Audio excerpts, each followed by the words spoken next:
The paradox of Heinrich Schliemann's life haunts historians and archaeologists even today, more than a century after his death. How could a man who fabricated so much of his own autobiography be responsible for one of archaeology's greatest discoveries? How could a ruthless businessman with questionable ethics transform myth into reality, proving that Homer's Iliad was not merely poetic invention, but grounded in historical truth? The answer lies not in a simple narrative of ambition, but in a complex contradiction that defines the human condition itself. In the year 1886, an Oxford student wrote to Schliemann with words of almost religious devotion. He said that there was no book outside the Bible which had exercised such a beneficial influence over his life as Schliemann's autobiography in the work Ilios. The letter captures the essence of Schliemann's public image, a man whose life story inspired many and whose determination seemed to embody the power of human will over circumstance. Yet decades later, historian William Calder III would systematically dismantle that image, showing that Schliemann's own life was perhaps his greatest fabrication. Consider the most famous moment in his archaeological career, the 31st of May of the year 1873, when Schliemann supposedly discovered Priam's treasure. According to his account, he saw gold glittering in the dirt of his Zarlik's excavation trench and called the workers to take a break. He and his young wife, Sophia, so the story goes, secretly extracted the treasures, wrapped them in her shawl, and smuggled them away under cover of darkness. It was the stuff of adventure novels, a narrative perfectly calculated to captivate the public imagination. But Sophia was in Athens that day, mourning her father's death with her family. Schliemann later admitted this uncomfortable truth. In a letter to Charles Newton, the director of the British Museum, written in late December of the year 1873, he confessed that he had fabricated the story about Sophia's role. His stated reason was that he wanted to encourage her, to make her feel part of the discovery. Yet this admission was buried in private correspondence. That confession remained hidden in archives while the myth continued to circulate in public. To the world, the legend endured of a man and woman united in a great archaeological discovery, plucking gold from the earth where Homer's heroes once walked. This contradiction between reality and narrative, between achievement and deception, defines Schliemann's life. He proved that Trojan Troy was real and that myth had roots in history, but he did so through methods that would be considered archaeological vandalism today. He stole credit from colleagues, lied constantly about his personal history, and destroyed irreplaceable historical data in his obsessive search for ancient gold. Sigmund Freud once remarked that he envied Schliemann's life more than any other life in the world. Yet a close examination of that life reveals not a pure heroic saga, but a complex story of obsession, cleverness, and moral compromise. His story is not one of simple triumph over adversity, but of how ambition, when combined with vast resources and weak ethical restraints, can produce both genuine discovery and genuine harm. The official version of Heinrich Schliemann's childhood is cinematic in its appeal and power. Born on the 6th of January in the year 1822 in the small town of Nettelkow in Mecklenburg, young Heinrich supposedly grew up hearing his father, Pastor Ernst Schliemann, tell him stories from Homer's Iliad. The legends of Troy, of Priam and Agamemnon, of the great war between Greeks and Trojans, supposedly filled the boy's imagination. At the age of 7, according to Schliemann's own later accounts, he made a solemn vow to his father that someday he would excavate Troy and prove that Homer was not merely a poet, but a historian recording real events. It is a compelling narrative, the ambitious child who grows up to achieve his childhood dream. However, historian William Calder III after decades of research into Schliemann's papers and correspondence, found that primary sources did not corroborate this oath. Schliemann's various autobiographical accounts contained contradictions and inconsistencies that raised serious doubts. His letters to family members from his youth made no mention of the dramatic vow he later described. The story appears to be a later invention, something he crafted to create a romantic arc for his life, a story that would sell books and inspire admirers. Yet even if this specific tale was fabricated, the poverty and trauma of his childhood were very real. His mother died in the year 1831 when Heinrich was about 9 years old. 3 years later, his father was accused of embezzling church funds and lost his position, pushing the family from precarious respectability into stark poverty. At 14, Heinrich was forced to leave school to work, taking a job as an office boy in a small shop in Fürstenberg. There he swept floors, cleaned potatoes, and performed menial labor to help his ruined family survive.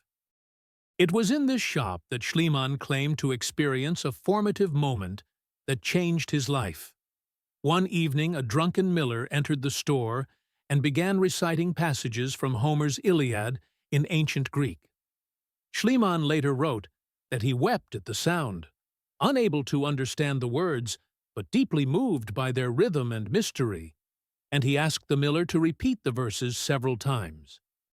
Schliemann would later recall that from that moment he never ceased praying to God to grant him the happiness of learning the Greek language.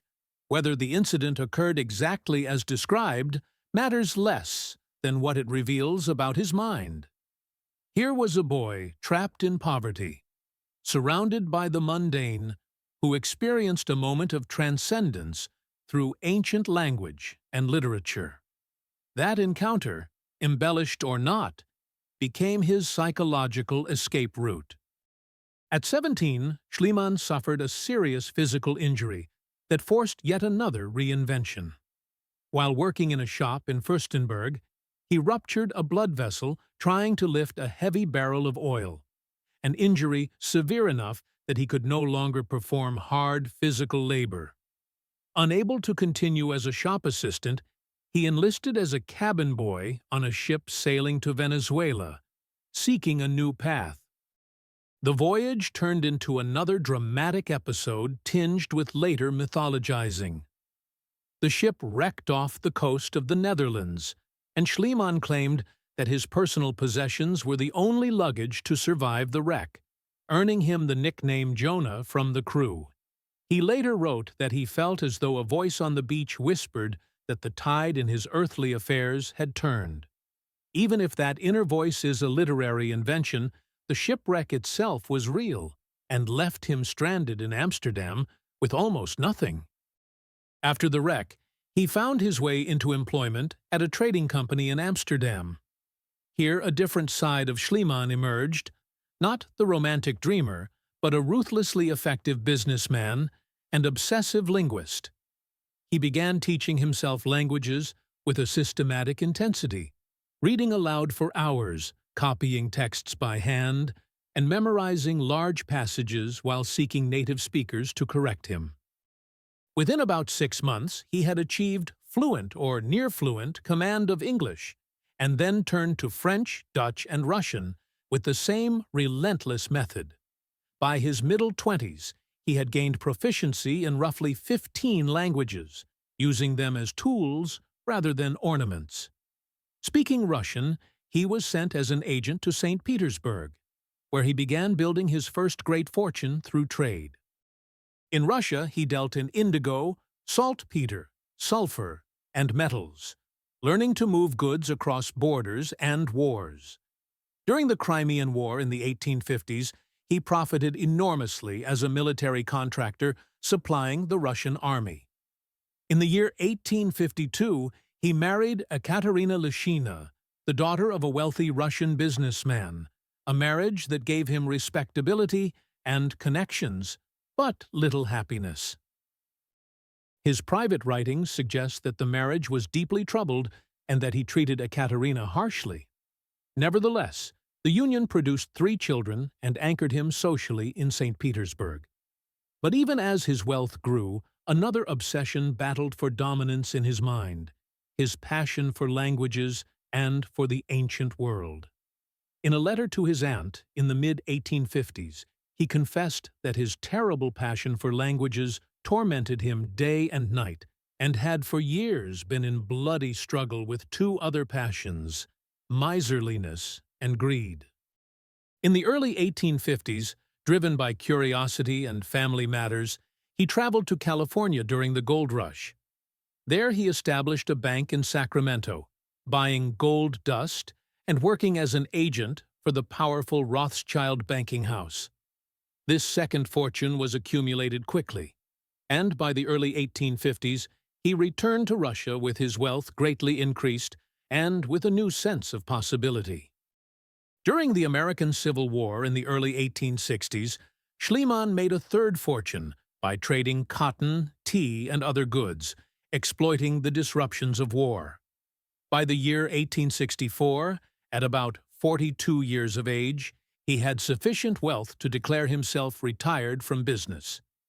He began traveling widely, visiting Tunisia, Egypt, India, China, Japan, California again, and Mexico, all while turning his mind toward classical studies.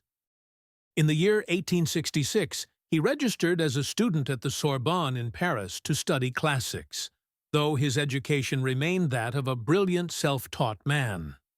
2 years later, he published a work titled Ithaca, the Peloponnesus, and Troy, arguing that the ruins at Hisarlik in modern Turkey represented the location of ancient Troy. He then submitted a dissertation in ancient Greek to the University of Rostock and received a doctorate in absentia in 1869. Later researchers discovered that his dissertation contained substantial plagiarism, material copied from other scholars without acknowledgement. At the time, however, it helped establish him as a serious participant in debates over Homeric geography. He was now wealthy, educated, and intellectually armed for the pursuit that would define the rest of his life: the excavation of Troy. The popular story credits Schliemann alone with the identification and excavation of Troy, but that version erases a crucial figure. Frank Calvert, a British consular official living near the Troad, had long been fascinated by classical history and had spent years studying ancient texts like Virgil and Strabo. Through careful reading and field observation, he became convinced that the mound at Hisarlik was the site of ancient Troy.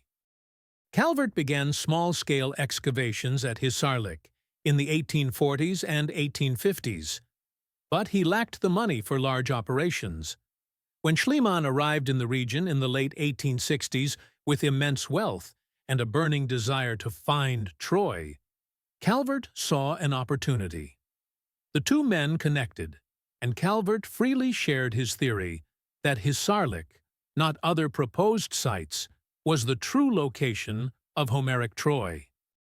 In theory, it was a perfect partnership, Calvert bringing deep local knowledge and early excavation experience, and Schliemann bringing resources and a willingness to dig.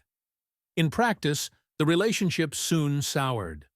When Schliemann published his book on Ithaca and Troy, he presented the identification of Hisarlik largely as his own insight, mentioning Calvert briefly, if at all, and thereby minimizing his indispensable role. Tension escalated in the early 1870s during an incident involving a carved marble panel depicting the sun god Helios. Schliemann intentionally crossed onto land under Turkish ownership, where Calvert had legal interests, uncovered marble slabs, and then maneuvered to buy Calvert's share of the find for a relatively small sum. This episode signaled that Schliemann intended not only to control the excavation, but to dominate the narrative of discovery. In the mid-1870s, when Calvert published his own article about Troy, Schliemann responded with a major publication titled Trojan Antiquities. In that work, he not only minimized Calvert's contributions, but mocked him both as a scholar and as a man. Calvert replied in print and concluded with a sharp remark that Schliemann's wishes determined his interpretations, a clear accusation that Schliemann bent evidence to fit his desires. By the late 1870s, the partnership had effectively collapsed. Schliemann went on to fame as the discoverer of Troy, while Calvert receded into obscurity, eventually dying in the early 20th century without broad recognition. Only late 20th century and early 21st century scholarship, examining letters and records, has begun to restore Calvert's rightful place in the story. The episode reveals Schliemann's ruthless insistence on occupying center stage. By October of the year 1871, Schliemann had begun large-scale excavations at Hisarlik, even though his permits from the Ottoman authorities were incomplete. In April of the following year, he returned with more workers and heavy equipment, including battering rams and windlasses, designed to move huge quantities of earth. He approached the mound not as a delicate archive of human history, but as a barrier between himself and a specific prize. Convinced that the real Troy of Homer must be found in the oldest layers, he decided to dig straight down through all the overlying remains. He ordered workers to cut a gigantic trench, about 70 meters wide, through the center of the mound, driving downward until they reached bedrock. This trench, often called Schliemann's Trench, left a 17-meter deep gash that can still be seen today, an enduring scar across the site. In the process, Schliemann destroyed the stratigraphic record that archaeologists rely on to understand sequences of settlement. He used explosives to blast away sections of the mound, shattering fragile materials and mixing artifacts from different periods. He discarded pottery, bones, tools, and other items that did not fit his interest in precious metals, thereby throwing away vast amounts of information about the people who had lived there. On the 31st of May of the year 1873, deep within this trench, Schliemann noticed a glint of gold in the earth wall. According to his later public account, he immediately understood the importance of what he saw and dismissed the workers for a break. Working alone with Sophia, he claimed, he carefully removed a great hoard of gold and silver objects, wrapping them in her shawl before sneaking them away. The hoard consisted of thousands of items, including golden diadems, necklaces, earrings, and intricately crafted vessels, along with silver cups and various bronze artifacts. Schliemann proclaimed that this was Priam's treasure, the royal wealth of the Trojan king defeated by the Greeks. He wired the news to Europe, and newspapers around the world seized on the story of a businessman turned archaeologist who had literally pulled the treasure of myth from the earth. Modern scientific analysis has determined that the objects in this so-called Priam's treasure date from around the middle of the 3rd millennium before Christ. This places them in what archaeologists call Troy II, far earlier than the traditional date of the Trojan War in the late 2nd millennium before Christ. Priam, if he ever existed, would have ruled centuries after this treasure was made. The most painful irony is that in racing toward the deepest levels of the mound, Schliemann wrecked the very layers that most likely contained Homer's Troy. The settlement levels known as Troy VI and Troy VII, dating roughly to the period of the supposed Trojan War, were largely destroyed or badly disturbed by his trench and blasting. In seeking the oldest city, he plowed through the one that mattered most for his stated goal. The discovery of the treasure soon created not only scholarly debate, but also a political storm. Under his agreement with the Ottoman Empire, Schliemann was obliged to share any significant finds from Ottoman land with the government. Faced with the choice between dividing the treasure and keeping it secretly, he chose smuggling. He arranged to move the hoard out of Turkey and into Greece without declaring it. His scheme might have gone undetected for a long time had vanity not intervened. In Athens, he arranged for Sophia to be photographed wearing the golden diadems and jewelry from the hoard, transforming her into a living image of a Homeric queen. The striking photograph was widely circulated, and Ottoman officials eventually saw it and recognized that Schliemann had removed major antiquities without consent. The Ottoman government responded by revoking his excavation rights and bringing legal action. In Greek courts, he was found guilty of illegally removing antiquities, but he managed to avoid returning the treasure by negotiating a financial settlement. In the mid-1870s, he agreed to pay a substantial sum, roughly equivalent to many thousands of pounds sterling, in exchange for closing the case and regaining limited excavation privileges. Ultimately, Schliemann donated most of the treasure to a museum in Berlin in the early 1880s, establishing a new public collection that drew visitors from all over Europe.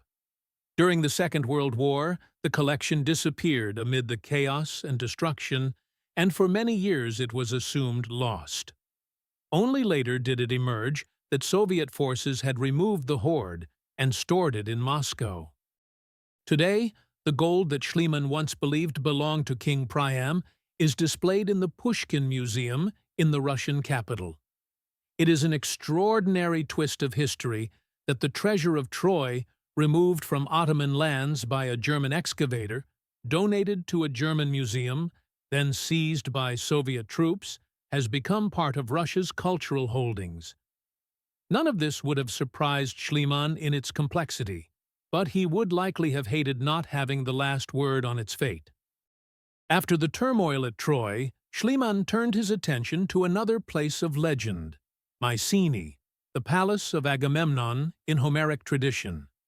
In 1876, he began excavations there, now working more closely with Wilhelm Dörpfeld, a younger archaeologist with a far more careful and systematic approach.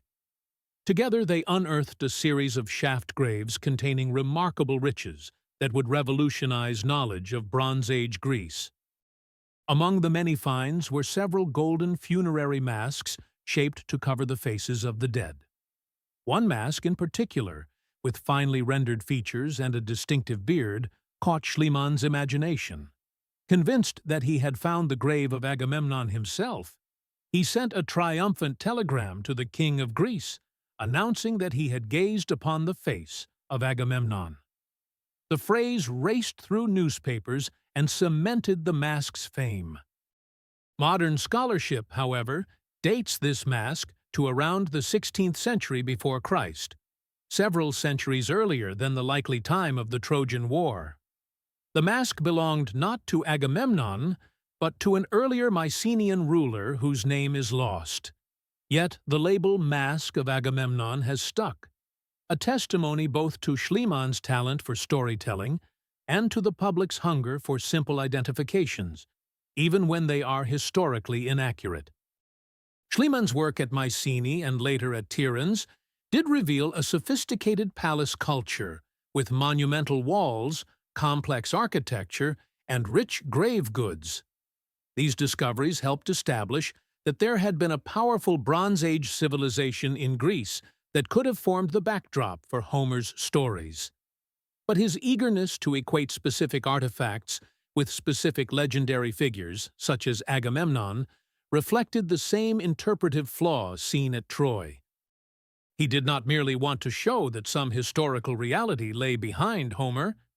He wanted to identify particular objects and places with particular heroes and events, sometimes stretching the evidence beyond breaking point. In doing so, he created powerful images for the public imagination, but he distorted the finer details that matter for serious history. This tendency made his work both enormously influential and deeply problematic at the same time. While his professional life oscillated between breakthroughs and controversies, Schliemann's personal relationships revealed another layer of complexity. His first marriage to Ekaterina had been a union marked by tension and, by his own admission, at times coercion and cruelty. By the late 1860s, he had effectively withdrawn from that relationship and sought a new start.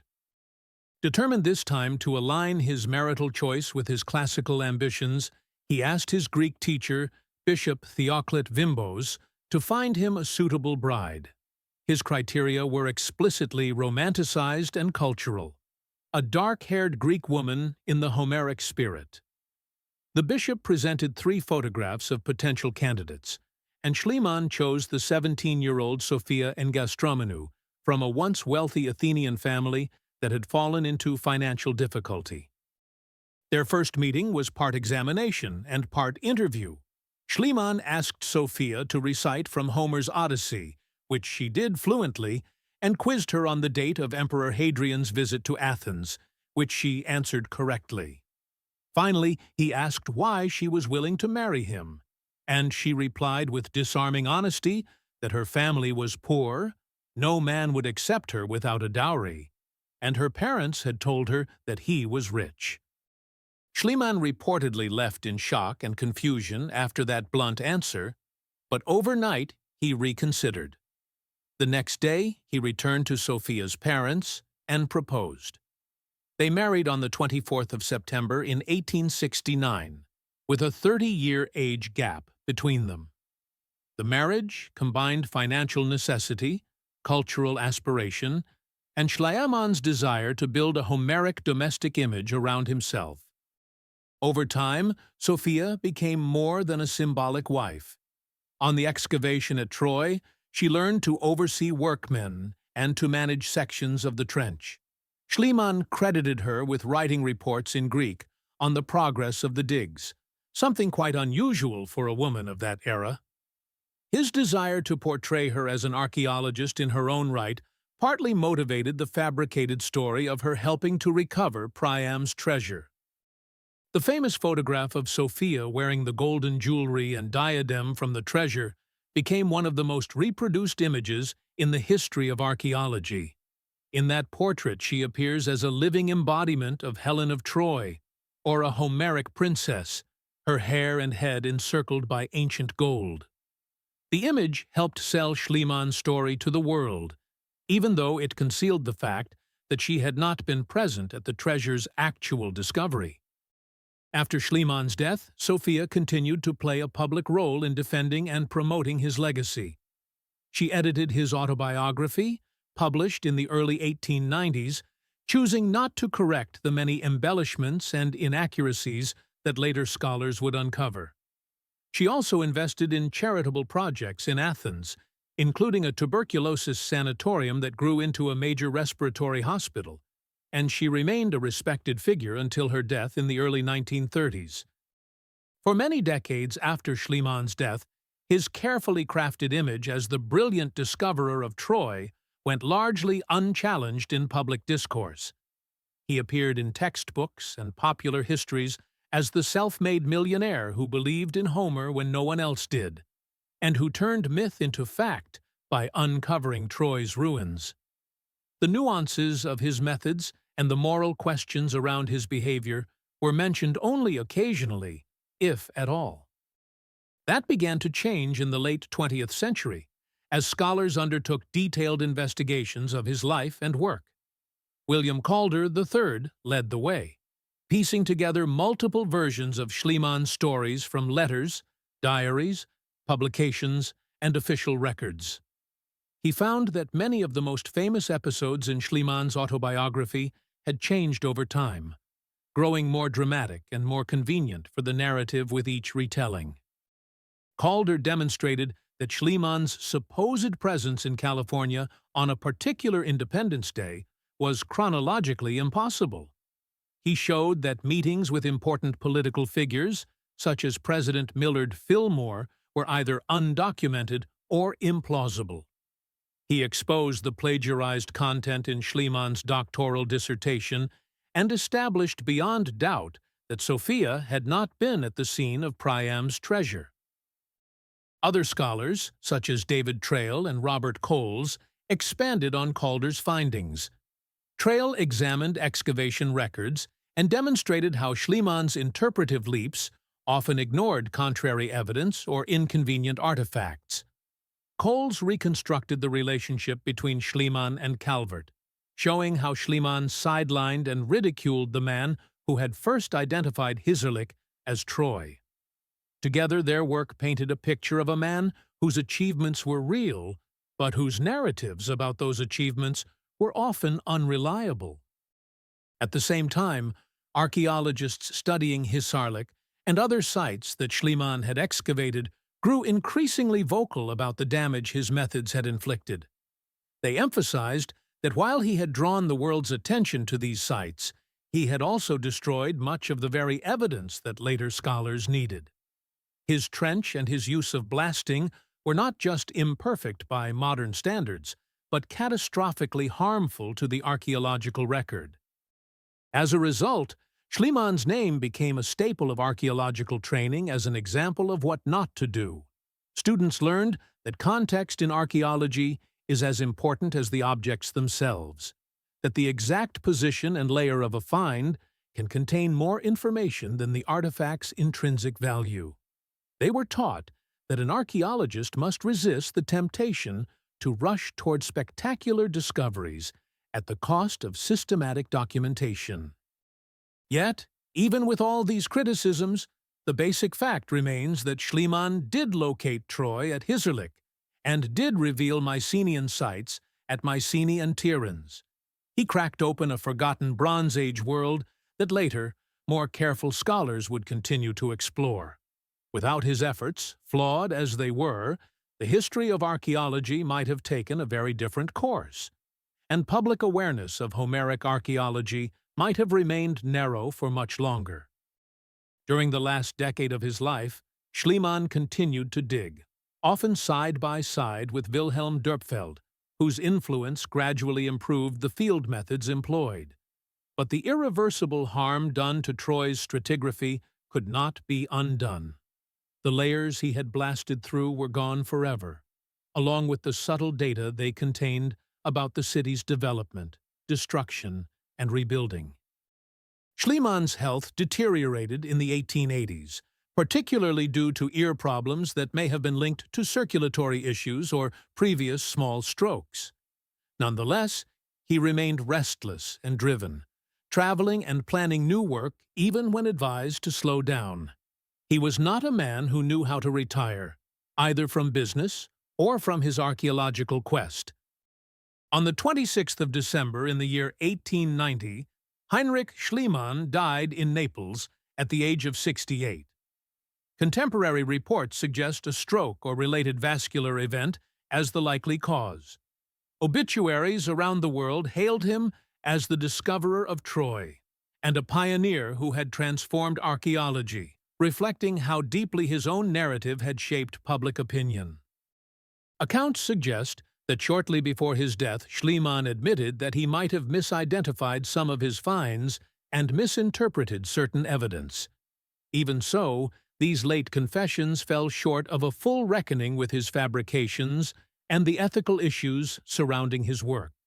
He never publicly confronted the full extent of his distortions, nor did he offer justice to those, like Frank Calvert, whom he had overshadowed or wronged.